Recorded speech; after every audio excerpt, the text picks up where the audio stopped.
Olá, meus alunos de Direito Civil da Unifimes, 7º período. Estou aqui para dar continuidade às nossas aulas não presenciais, tentando trazer para vocês um áudio melhor, uma imagem melhor. E, para isso, então, estou aqui no estúdio da Unifimes, né, com o William, que está me auxiliando na montagem dessas aulas. E eu achei pertinente trazer uma revisão de conteúdo para vocês, do que já foi ministrado, para que vocês possam dar seguimento aos estudos, né? Lembrando, então, que nós estamos estudando os direitos reais em garantia... Desculpa, os direitos reais em coisa alheia, né? Um deles são os direitos reais de garantia, mas temos também os direitos reais de fruição. Então, aqui, nos direitos reais, o que nós temos que recordar? Lá no semestre passado, nós estudamos os direitos reais ilimitados. Qual o direito real que é denominado de ilimitado? A propriedade. Não sei se vocês se recordam que a propriedade é o único direito real ilimitado que nós temos, que também é um direito real em coisa própria, né? Então, é aquele direito que eu tenho sobre o meu bem, sobre a minha coisa. Então, somente o direito real de propriedade, que é um direito real ilimitado, certo? Está previsto no artigo 1225, inciso 1 do nosso Código Civil.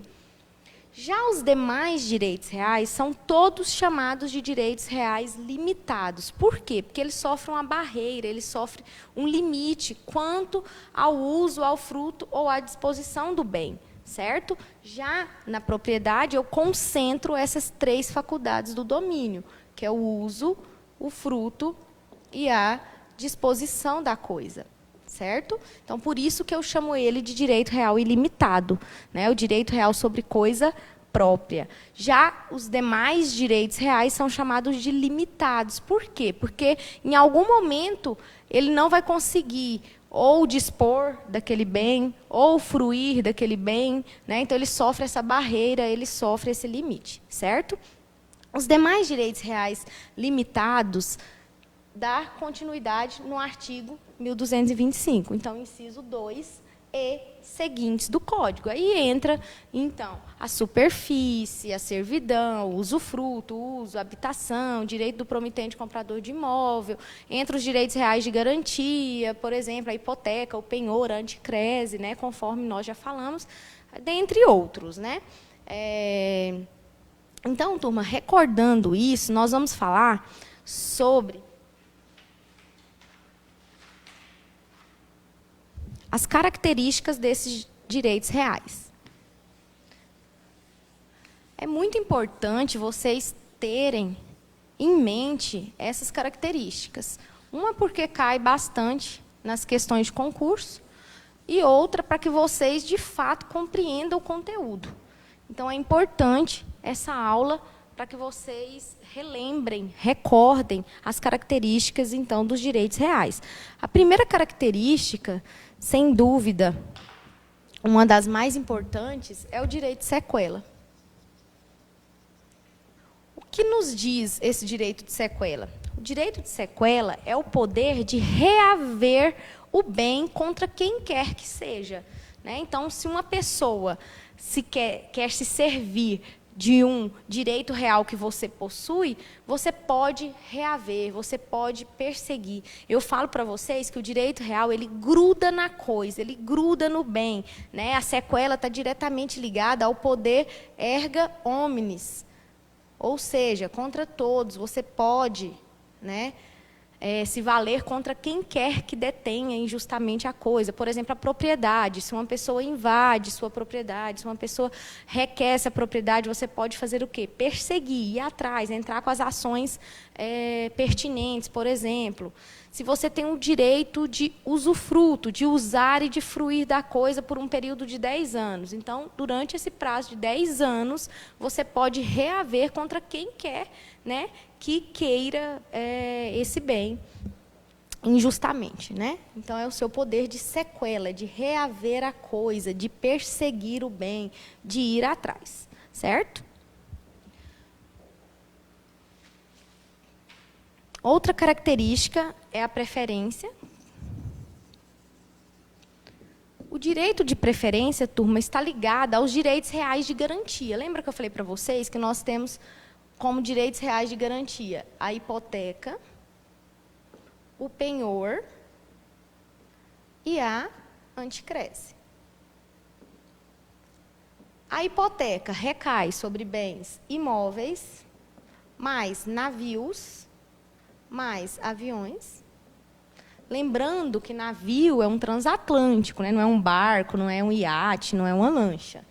Já os aviões, desde um teco-teco até um Boeing, vão ser objetos de hipoteca, ok? Já o penhor recai sobre bens móveis. A anticrese recai também sobre bens imóveis.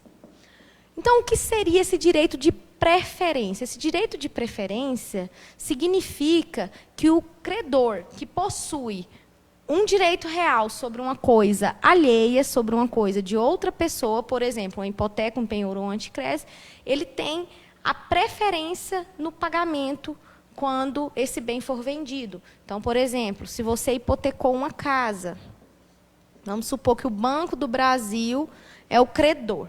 Então, significa que se você não pagar a dívida, vamos supor que é uma dívida de R$300 mil. Você pegou um empréstimo com o Banco do Brasil, no valor de R$300 mil, e aí essa casa ficou como garantia, né? Foi devidamente registrado no cartório de imóveis, como a gente já falou. E aí, o que vai acontecer, então? A partir do momento que o banco tem o direito, né, sobre a coisa, lembra? Sequela, né, poder de reaver o bem. Ou seja, se você não pagar a dívida de R$300 mil, o Banco do Brasil tem o direito de levar essa casa para execução, né? Lá na execução, então, procede ao leilão, a casa é vendida judicialmente, e esse valor é para quem? Para saldar a dívida com o Banco do Brasil. Então, ele tem preferência a outros credores. Então, é isso que a gente chama da característica de preferência. Não é a preferência na venda de imóveis lá no contrato de locação. Não é esse direito de preferência que a gente está falando. A gente está falando da característica de preferir a outros credores quando existir a venda em leilão judicial do bem, da coisa, ok? Então, pode ser tanto da hipoteca quanto do penhor. Então, a característica exclusiva dos direitos reais de garantia, não se aplica aos outros direitos reais. Certo? Lembrando, turma, que isso aqui é uma revisão, né? Nós já vimos todo o conteúdo. Qualquer dúvida, vocês podem deixar nos comentários aí que a gente vai saudando elas. Outra característica, né, é a tipicidade, ou seja, os direitos reais eles são típicos, eles estão previstos em lei.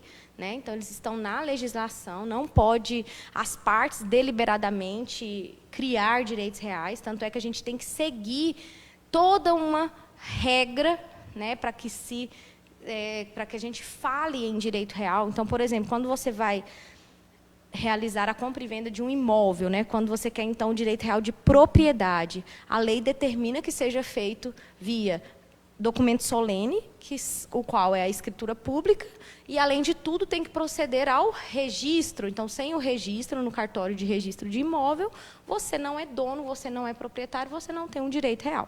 Certo? Então, nós não podemos sair por aí deliberadamente criando direitos reais. Os direitos reais eles são muito fortes e eles estão previstos na legislação.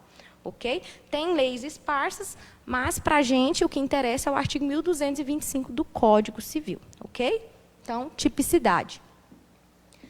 Outra característica dos direitos reais que nós podemos falar é a elasticidade.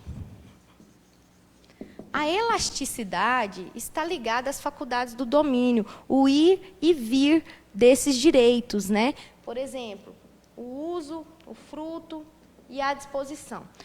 O proprietário ele pode, por exemplo, ceder o uso e o fruto, por exemplo, até mesmo em usufruto. Quando ele cede essa característica, ele retira dele algum dos seus poderes, né? Então, a gente fala que ele contrai o direito. Mas, ao mesmo tempo, como ele tem o poder de sequela, a qualquer momento ele pode reaver esses direitos para ele, né? Então, aí a propriedade dele dilata. Então, contrai, dilata, contrai, dilata. Por isso que fala que os direitos reais são características elásticas, né? Não é algo fixo, né?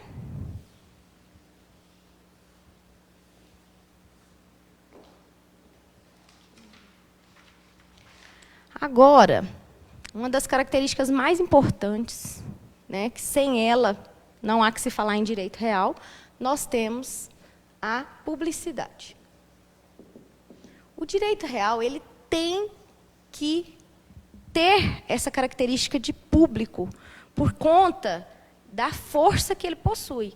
Então, por isso que eu falei para vocês, se você não fizer o registro de uma propriedade no cartório de registro de imóvel, você não é dono, você não é proprietário, você não adquiriu, você não tem o direito real sobre aquele bem. Certo? Por quê? Porque é através dela que você dá a publicidade que aquele direito real possui. Então, quando a gente falar de direito real sobre bem imóvel, consequentemente, nós vamos ter que ter o registro.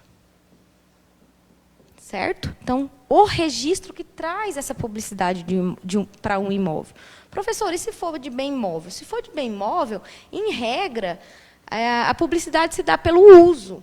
Porém, nós vamos ver que a lei determina, em várias situações, o registro, por exemplo, no cartório de títulos e documentos. Né? Então, vai depender do direito real que a gente vai estar estudando. Tá? Mas é muito importante existir a publicidade, até para que só através dela é que nós vamos ter o poder de sequela que eu falei lá na frente, ou seja, o poder de reaver o bem, né, contra quem quer que seja, erga omnes e tudo mais. Por exemplo, então, se eu tenho um direito real de usufruto, ou seja, eu posso usar e fruir de um determinado bem imóvel por um prazo, por exemplo, vitalício, até a morte. Se eu não fizer o registro desse usufruto, é como se eu tivesse um contrato entre as partes. Ou seja, por exemplo, vamos supor que o A é o proprietário desse imóvel. Se o A é proprietário desse imóvel, né, ele pode conceder um usufruto para uma outra pessoa. Então, vamos supor que ele concede um usufruto para o B.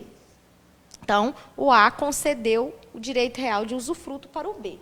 Então, o B tem o usufruto vitalício dessa casa aqui. Como que as pessoas vão saber que o B tem o usufruto vitalício? Porque vai estar registrado no cartório de imóvel, lá na escritura pública do bem, certo? Então, por isso que ganha a famosa publicidade. Ou seja, se o A vender a casa para o C, consequentemente, tem que respeitar o usufruto do B até ele morrer. Por isso que a gente fala que é tão difícil vender uma propriedade quando tem constituído um direito real sobre coisa alheia. Por quê? Porque aí qualquer pessoa pode vender? Pode vender, mas quem for comprar esse bem aqui, vai comprar sabendo, tendo a certeza de que o B que vai poder usar e fruir até ele morrer, certo? Já que é vitalício. Né? Então, por isso que a gente tem que dar a publicidade necessária para os direitos reais, porque implica em outras pessoas, em compra e vendas, né, em doações e tudo mais. A outra pessoa ela vai ter que respeitar o direito real em coisa alheia, né, digamos assim, dessa outra pessoa. A mesma coisa, por exemplo, se for uma hipoteca, que nós falamos ali. Então, se o Banco do Brasil tem o direito de hipoteca, como que alguém, por exemplo, compra um imóvel que ele é hipotecado? Quando você compra sabendo, já que vai estar registrado, né, na escritura pública também. Então, é feito via escritura pública, é procedido o registro, vai estar na matrícula do bem. Então, a pessoa que compra um imóvel hipotecado, ela compra sabendo. Então, ela sabe que se o fulano não pagar a hipoteca, aliás, não pagar um empréstimo ou algo assim com o banco, que o banco vai proceder à execução e esse bem pode, consequentemente, ser vendido em leilão para saldar essa dívida, certo? Então, por isso que a publicidade ela é tão importante, porque sem ela não há como eu falar em direito real. Né? Aí seria mero contrato entre as partes. Então, eu respeitaria o contrato entre A e B, mas se o C comprasse a residência, ele não respeitaria. Por quê? Porque ele não sabia, não estava registrado na matrícula do bem, nem nada. Ok? Então, essa é a nossa revisão sobre a parte geral. Né? A parte geral. Agora, vamos falar um pouquinho, para vocês se recordarem,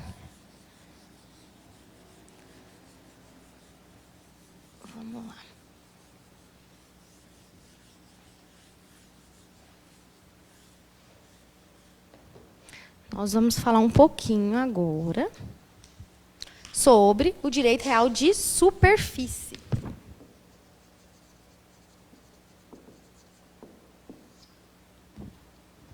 Bom, superfície, como eu falei para vocês, ela veio para substituir a antiga, a arcaica enfiteuse lá no Código Civil de 16. Né? Então, a superfície é aquele direito real que eu tenho de construir ou de plantar em um terreno alheio, certo? Então, o que você tem que lembrar do direito real de superfície? Ele é o mais amplo dos direitos reais em coisa alheia, né? Vamos lá. Então, vamos supor que a pessoa tem uma superfície, um terreno, ou na zona rural ou na zona urbana. O urbano, eu vou usar esse terreno para quê? Para proceder a uma construção, por exemplo, de um prédio, certo? Ou, se for na zona rural, de uma plantação, por exemplo. Então, aqui, como eu estou falando de direito real em coisa alheia, a propriedade do solo, por exemplo, é do A, certo? Então, o A é o dono do solo. Se o A é o dono do solo, você, B, vamos chamar você de B, você, B, vai ter o direito, por exemplo, de proceder a uma construção e explorar, por exemplo, durante um prazo de 40 anos. Então, você vai ficar com o direito real de superfície de, por um prazo de 40 anos, explorar essa propriedade. O que você tem de direito quando você tem um direito real de superfície? Você tem o direito de usar, você tem o direito de fruir, e você tem o direito de, a gente fala, quase dispor. Por que quase dispor? Porque, turma, no direito real de superfície, você pode vender o seu direito real de superfície. Você pode vender, você pode doar, você transmite aos herdeiros. Então, ele é passível de transferência, né? Que é uma característica muito peculiar do direito real de superfície. Então, esse quase dispor significa que o B pode vender esse direito que ele tem de explorar essa terra por 40 anos. De explorar essa propriedade do A por 40 anos. Então, ele pode vender para o C? Pode vender para o C, tranquilamente. Lembrando que ele não está vendendo a propriedade, porque a propriedade, quem é o dono? O A. Então, quem pode vender a propriedade? O A. Mas o direito real de superfície, que é de explorar essa propriedade aqui, o B pode vender, pode doar para uma pessoa, por exemplo. Certo? Então, essa é a grande, né, característica do direito real de superfície. Não é muito comum na zona urbana, mas na zona rural, para explorar, ele é mais comum. Ah, professor, mas por que a pessoa não faz um arrendamento? Porque você já imaginou um contrato de duração de 40 anos? O contrato ele faz lei entre as partes, né? Você pode, se você preencher alguns requisitos, você pode rescindir esse contrato. Então, quando um cliente seu te procurar, porque ele quer uma força, ele quer algo que garanta a ele que por 40 anos, por exemplo, ele vai explorar essa propriedade aqui, o que ele teria que fazer? Ele teria que, por exemplo, constituir um direito real. Então, qual o direito real que ele vai constituir se ele quer explorar um bem alheio? Direito real de superfície. Então, se é ele que vai construir no bem, né, ele tem o direito real de explorar esse bem.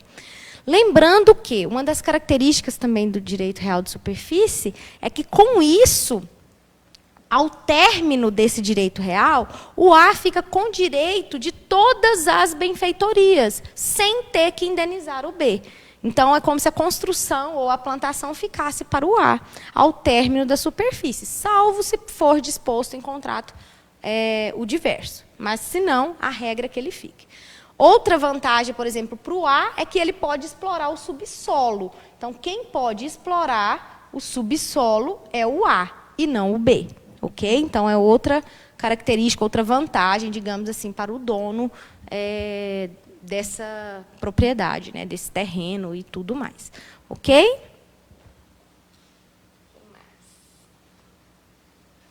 Como que eu constituo, então, um direito de superfície? Né? Como que eu posso constituir ela? Eu posso constituir via contrato. Então, as partes querem, que é a mais comum, que eu expliquei. Né? Então, as partes assim desejam, então nós vamos realizar um contrato. Esse contrato ele é solene, tem que ser feito via escritura pública, no cartório de notas, e registrado no cartório de registro de imóveis. Lembra? Não existe direito real se não tiver publicidade. Né? Então, eu tenho que manter essa característica de registro no cartório de imóvel. Outra forma pode ser via testamento. Né? Então, aí eu vou... A sentença, né? Eu vou fazer o registro da sentença no cartório de imóveis, o formal de partilha, né, que a gente fala. E, muito interessante, muito pertinente, a uso capião. Professora, mas se é para usucapir, por que eu vou usucapir um direito real de superfície e não usucapir a propriedade? Aí, turma, vai depender do ânimos, da sua intenção com essa propriedade. Porque, por exemplo, como que eu imagino um direito real de superfície sendo usucapido e não a propriedade em si? Quando, por exemplo, vamos supor que você fez um contrato via instrumento particular. Então, você foi lá, o advogado não teve aula com a professora Pauliane, ele fez um contrato via instrumento particular. Não sabia que tinha que fazer via escritura pública e registrar no cartório de imóvel.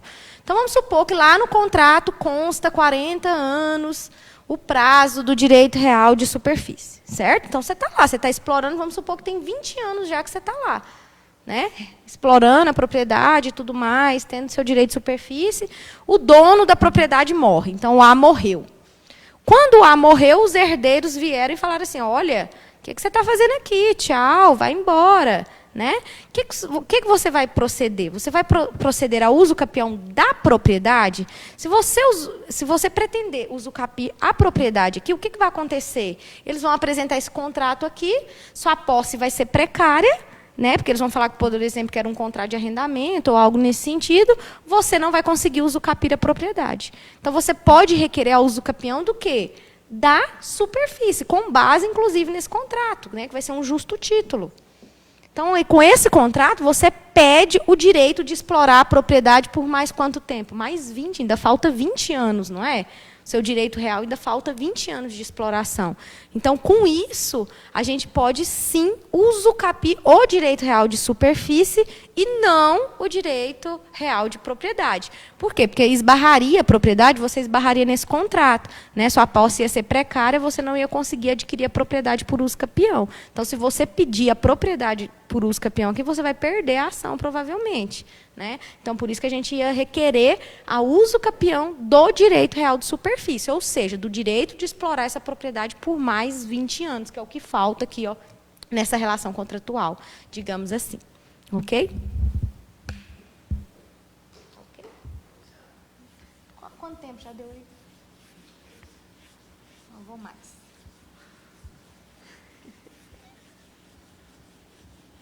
Vou continuar a revisão nesse mesmo vídeo, que aí fica mais fácil.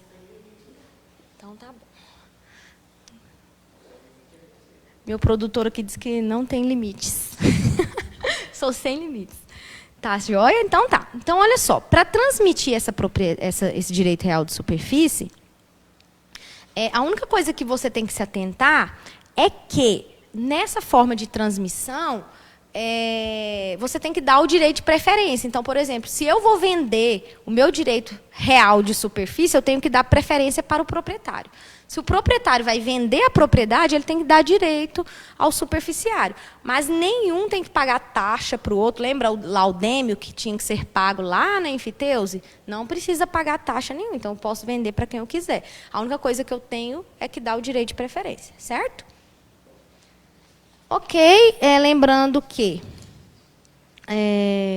a extinção do direito real de superfície pode ser através do prazo, abandono, renúncia, desapropriação, né? Então, tem N formas de se extinguir o direito real de superfície. Tudo bem? Vamos lá. Agora, eu vou falar para vocês um pouquinho do usufruto. Então, nós falamos do direito real de superfície, agora eu vou pular lá para o usufruto. Lembrando que eu pulei a servidão, né, que vai ser, inclusive, o objeto da aula de vocês, que eu já gravei, né, que vocês vão ter que assistir. Mas, por quê? Porque a gente vai dar continuidade à questão da lógica das faculdades do domínio, do uso, do fruto e da disposição, ou seja, dos direitos reais de fruição. Então, a gente vai falar sobre o usufruto. A gente falou, né, na verdade, sobre o usufruto. Então, o usufruto nada mais é do que o direito real em coisa alheia de quê? De usar e de fruir de determinado bem, né, de determinada propriedade. Então, aqui, gente, o usufruto pode recair tanto sobre bens móveis quanto bens imóveis. Né? Então, já é a primeira diferença lá com o direito real de superfície. Certo? O usufruto, ele é duradouro, ele pode ser vitalício, e ele geralmente vem para solucionar casos relacionados a direitos familiares. Né? Ou quando um pai quer dar um direito para um filho, porque o filho não trabalha, não tem um emprego. Então, por exemplo, vamos supor que eu tenho uma determinada propriedade rural aqui, o A. E o filho dele, o B, está desempregado. Mas o pai sabe que se der a propriedade para o B, ele vai vender e vai torrar o dinheiro tudo e vai virar um problema. Né? Então, ao invés de dar a propriedade para o B, por exemplo, vamos supor que ele dá o direito para esse filho dele explorar essa propriedade por 10 anos. Né? Então, ele vai usar e fruir da propriedade ali por 10 anos. Ou propriedade rural, ou um imóvel, não importa. Né? Então, por exemplo, ou pode ser até gado. Então, eu vou te dar 20 cabeças de gado para você usar e fruir, depois você me devolve, né, as 20 cabeças de gado. Né? Não seriam as mesmas, né, mas, porém, só para que vocês entendam que pode recair também sobre bens móveis. Né? Então, por quê? Porque uma vaca ela dá leite, então é um fruto. O bezerro é o fruto, né? Então, é uma forma também de usar e de fruir de um bem, tá? Bem imóvel. Tudo bem? Então, por exemplo, esse é um dos exemplos que soluciona, né, conflitos familiares. Mas o exemplo mais comum se dá nas partilhas, quando acontece divórcio. Então, por exemplo, vamos supor que o A e o B querem divorciar, certo? E eles têm uma residência. Vamos supor que eles têm 2 filhos, o 1 e o 2. Geralmente, o A não quer deixar a propriedade para o B e o B não quer deixar a propriedade para o A. Aí vira aquela briga de família. Então, o que a gente costuma, como solução, propor ao A e o B? Né? Vamos colocar a propriedade no nome dos filhos. Então, a propriedade a gente coloca no nome do 1 e do 2 e deixa em usufruto, por exemplo, para o A. Então, o A vai ficar em usufruto vitalício até morrer nessa residência. Mas quem vai ter a propriedade é o 1 e o 2, por exemplo, que são os filhos do casal. Isso resolve muito, muito mesmo os problemas conjugais. Às vezes a gente consegue um acordo nas audiências em usufruto. Aí, gente, o que é importante você ter em mente? Que enquanto o A não morrer, é ele que tem o direito de usar e fruir. Então, é ele que pode alugar, é ele que pode arrendar, é ele que pode morar, é ele que pode emprestar. O 1 e o 2 só tem a propriedade. O que significa isso? Significa que pode vender, pode doar a casa, mas morar, alugar, residir é somente o A, salvo se ele renunciar. Né? Então, isso aqui depois gera um conflito, porque, por exemplo, o 1 e o 2, na hora que ele fica maior de idade, eles querem, por exemplo, vender a casa ou morar na casa, eles não vão ter direito se o A não permitir. Entendeu? Por quê? Porque é um direito real do A. Então, o A é quem vai ter o poder de usar e de fruir da coisa até a morte dele. Entendeu? Isso é muito importante ficar claro. Tá? Tranquilo? Então, vamos lá. O que mais? O usufruto não pode ser vendido, né? Não pode ser doado, diferentemente da superfície. Né? Então, é importante a gente deixar isso claro. Então, se ele não pode ser vendido, se ele não pode ser doado, ele também não pode ser hipotecado, só pode ser objeto de direitos reais aqueles direitos que podem ser vendidos. Tá? Então, o usufruto não pode ser vendido. Muito importante isso também. Tá bom? Eu falei. Ok. São exemplos, extinção. Né? Como que eu vou extinguir o usufruto? A renúncia ou a morte. Renúncia, então, é quando a parte fala que não quer mais. Ou, se for vitalício, morreu. Então, morreu não transmite aos herdeiros, não passa de geração para geração. Ele é, no máximo, vitalício. Tá? O que mais? Lembrando que a pessoa jurídica, se eu constituir um usufruto em favor de uma pessoa jurídica, um CNPJ, por exemplo, então esse CNPJ tem direito de usar e fruir dessa residência. É no máximo 30 anos. Tá? Então, no máximo 30 anos, senão depois tem que fazer um novo um novo contrato e registrar no cartório de imóveis também, tá bom? Tranquilo? Então tá, então esse é o usufruto. Então, direito real de usufruto. Depois que a gente falou de direito real de usufruto, nós falamos sobre o direito real de uso. Gente, o direito real de uso, a gente fala que ele é letra morta da lei, né? Por quê? Porque eu só posso usar da coisa, eu não posso fruir, né? Então, como que eu vou ter um direito em que eu só posso usar?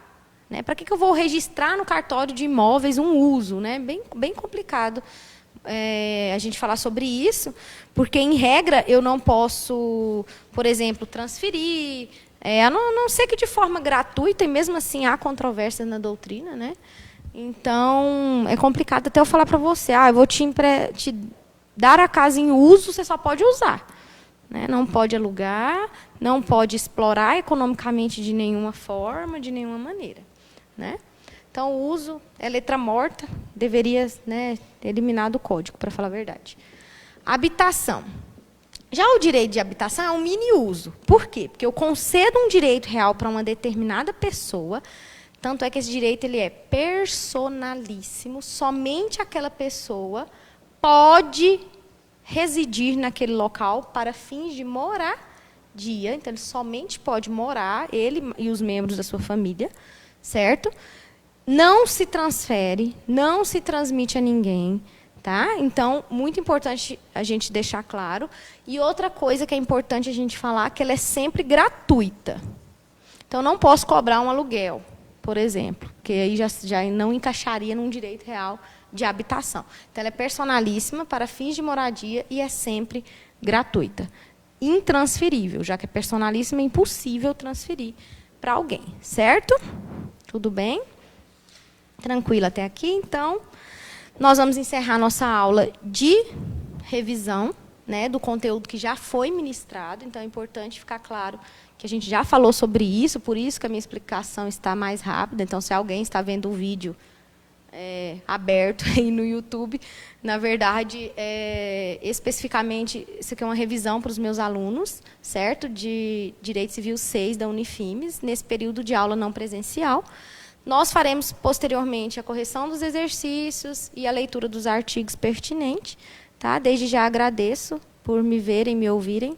Né? Deixe as dúvidas aí que a gente vai sanando. Muito obrigada.